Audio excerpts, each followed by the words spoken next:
அஞ்சு குடிக்கொரு சந்ததியாய் ஆழ்வார்கள் தம் செயலை விஞ்சி நிற்கும் தன்மையளாய் பிஞ்சாய் பழுத்தாளையாண்டாளை பத்தியுடன் நாளும் பழுத்தாய் மனமே மகிழ்ந்து. பெரியாழ்வார் பெண் பிள்ளையாய் அவதரித்த ஆண்டாள் தன்னை கோபிகையாக பாவித்து கொண்டு பாவை நோன்பை தொடங்கி இருக்கிறாள். இந்த பாவை நோன்பை தொடங்கின காலத்திலே இந்த காலத்தை கொண்டாடினாள் முதல் பாசுரத்திலே. இரண்டாவது பாசுரத்திலே இந்த நோன்பை தொடங்கியிருக்கக்கூடிய நாம் செய்ய வேண்டியவை யாவை, தவிர வேண்டியவை யாவை என்று அதை தெரிவித்தார்கள். இன்றைய மூன்றாவது பாசுரத்திலே இந்த நோன்பினால் நாட்டாருக்கு உண்டாகக்கூடிய பலன் என்ன என்று தெரிவிக்கிறார்கள். இத்தனை நாள் கண்ணனையும் நம்மையும் சேர ஒட்டாமல் தடுத்திருந்தார்கள். இப்பொழுது ஒரு பாக்கியத்தினாலே அவர்களே நம்மை கண்ணனிடத்திலே அனுப்புகிறார்கள். அப்படிப்பட்ட அவர்களுக்கும் ஏதாவது ஒரு பயன் வேண்டுமே, ஒரு பலன் வேண்டுமே.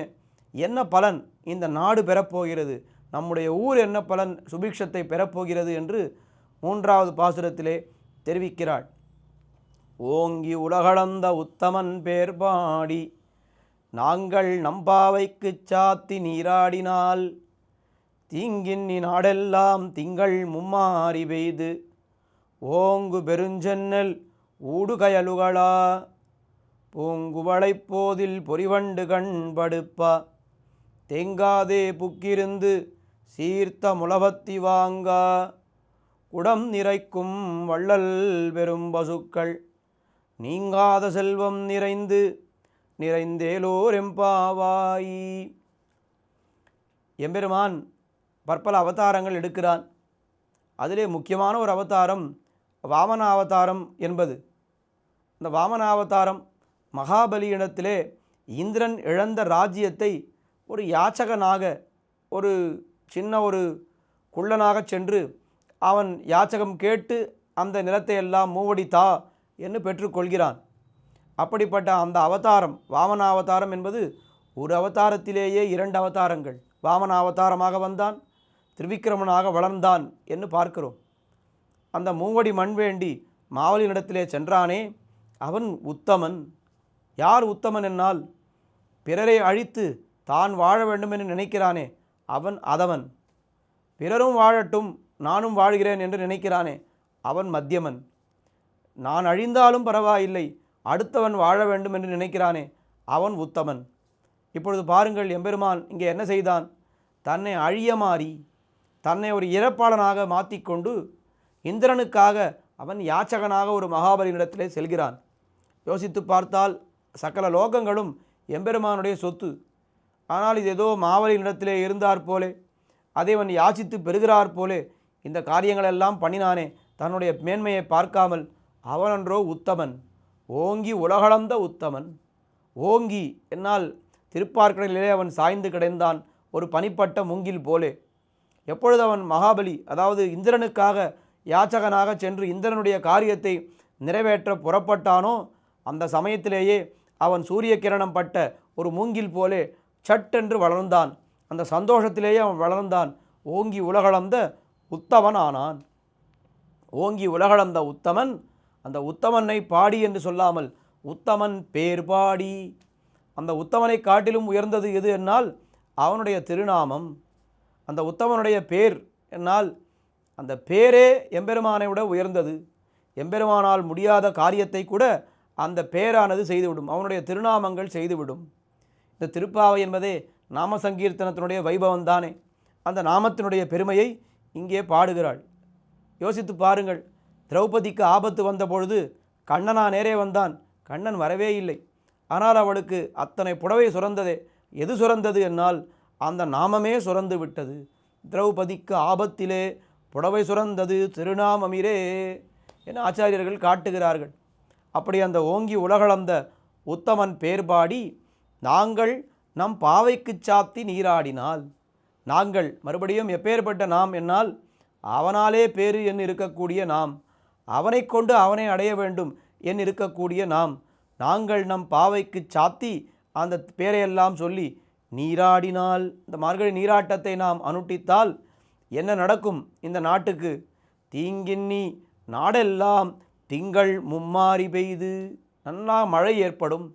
அந்த மழை எப்படி இருக்குமென்னால் தீங்கின்றி இருக்கும். ரொம்ப அதிகமாக பெய்தாலும் அது தீங்கு, பெய்யவே இல்லை என்னாலும் அது தீங்கு. ஆனால் அப்படி இல்லாமல் மிதமாக பெய்தால் தீங்கின்றி நாடெல்லாம் திங்கள் மும்மாரி பெய்து. மாதந்தோறும் மாதம் மும்மாரி என்று சொல்லுவார்கள். 9 நாள் வெயில் காய வேண்டும், ஒரு நாள் மழை பெய்ய வேண்டும், மறுபடியும் 9 நாள் வெயில், மறுபடியும் ஒரு நாள் மழை, மறுபடியும் 9 நாள், மறுபடியும் ஒரு நாள் என்று இதற்கு தான் மும்மாரி என்று பெயர். அப்படி தீங்கின்னி நாடெல்லாம் எல்லா இடங்களிலும் பெய்ய வேண்டும். ஏதோ ஒரு இடத்திலே பெய்தது, ஒரு இடத்திலே வறட்சி என்று இல்லாமல் தீங்கின்றி நாடெல்லாம் திங்கள் மும்மாரி பெய்து. அப்படி மழை பொழிந்தால் என்ன ஆகும்? ஓங்கு பெருஞ்சென்னல். எம்பெருமானைப் போலே, அவன் ஓங்கி உலகளந்த உத்தமன், அவனைப் போலேயே இந்த சென்னற் பயிர்களெல்லாம் திருவிக்கிரமாவதாரத்தைப் போலே எல்லாம் ஓங்கும். ஓங்கு பெருஞ்சென்னல் ஊடு கயலுகளா. அந்த சென்னற் பயிர்களுக்கு நடுவே கயல் மீன்கள் எல்லாம் துள்ளி விளையாடும். வானுயர வரப்புயரும், நீர் உயர வரப்புயர நீர் உயரும் என்றெல்லாம் சொல்கிறார்களே, அதுபோல அந்த நீர் உயர்ந்ததானால் கயல் மீன்கள், பெரிய பெரிய கயல் மீன்கள் எல்லாம் அங்கே துள்ளி விளையாடும். அதற்கு மேலே பூங்குவளை போதில் பொறிவண்டு கண்படுப்பா. அந்த ஜலத்திலே கோழை மலர்கள் நன்றாக பூக்கும். அந்த கோழை மலர்களிலே தேனை பருக வேண்டும் என்பதற்காக பொறிவண்டு, சண்டையிடுகின்ற வண்டுகளெல்லாம் வந்து ரீங்காரம் செய்து கொண்டு அங்கே கண்படுப்பா. ஒரு பெரிய ராஜகுமாரன் பட்டு மெத்தையிலே எப்படி உறங்குவானோ அதுபோல இந்த கோழை மலரிலே வண்டுகளெல்லாம் உறங்கும். ஊடு கயலுகள பூங்குவளைப்போதில் பொறிவண்டு கண்படுப்பா. தேங்காதே புக்கு இருந்து. தேங்காதே என்னால் தயங்காமல், தயங்காமல் இந்த இடையர்களெல்லாம் புக்கு இருந்து அந்த மாட்டினுடைய முளைக்காம்பை தொட்டாலே என்ன பண்ணிவிடும்? சீர்த்த முளை பற்றி வாங்க. பெரிய அந்த முளைக்காம்பை தொட்டவுடனே குடம் நிறைக்கும் வள்ளல் பெரும் பசுக்கள். வாங்க வாங்க குடம் நிறைக்கும் வள்ளல் பெரும் பசுக்கள். எத்தனை குடங்களை இட்டாலும் அத்தனை குடங்களையும் நிரப்பி விடுமாம் அந்த பசுக்கள். அப்படிப்பட்ட பசுக்கள் என்ன செய்யும் என்னால், அங்கே பால் கறக்கின்ற காலத்திலே குடமில்லை என்று ஒரு நமக்கு குறை இருக்குமே தவிர, நான் குடத்தை வைத்தேன் பால் கறக்கவில்லை மாடு என்று ஒரு நாளும் அப்படி ஒரு குறை இராது. வாங்க குடம் நிறைக்கும் வள்ளல் பெரும் பசுக்கள். இத்தனையும் கொடுத்தாலும் அந்த பசுக்கள் என்ன நினைத்து கொண்டிருக்கும்? நாம் என்ன கொடுத்து விட்டோம் என்று நினைக்குமா? ஏனென்றால் கண்ணனுடைய கரஸ்பர்சம் பட்டு வளர்ந்த பசுக்கள் கண்ணனைப் போலேயே இருக்கும். கண்ணனும் எத்தனை செய்தாலும் நான் என்ன செய்து விட்டேன் என்று நினைப்பான். அதுபோலவே இந்த பசுக்கள் வள்ளல் பெரும் பசுக்கள். ஒவ்வொரு பசுவும் யானை போல இருக்குமாம். பார்த்தால் இது பசுவா யானையா என்று நமக்கு சந்தேகம் வந்து விடுமாம். ஏனென்றால் இந்த பசுக்கள் புல்லும் தண்ணீரும் உண்டு வளரக்கூடிய பசுக்கள் அன்று. இவையெல்லாம் கண்ணனுடைய கரஸ்பர்சம் பட்டு வளரக்கூடியவை, கண்ணனுடைய குழலோசையை கேட்டு வளரக்கூடியவை. அப்படி வள்ளல் பெரும் பசுக்கள் நீங்காத செல்வம் நிறைந்து. இப்படி இந்த நிரந்தரமாக இந்த செல்வமானது நாட்டிலே சுபிக்ஷமானது நிறைந்து இந்த நோன்பை நோற்றால் இப்படி நிறைந்து ஒரு பலன் நமக்கு நாட்டுக்கு கிடைக்கும் என்று இந்த நோன்பினால் உண்டாகக்கூடிய பலனை பற்றி இன்ற 3வது பாசுரத்திலே தெரிவிக்கிறார். தொடர்ந்து இணைந்திருங்கள். ஆண்டாள் திருவடிகளே சரணம்.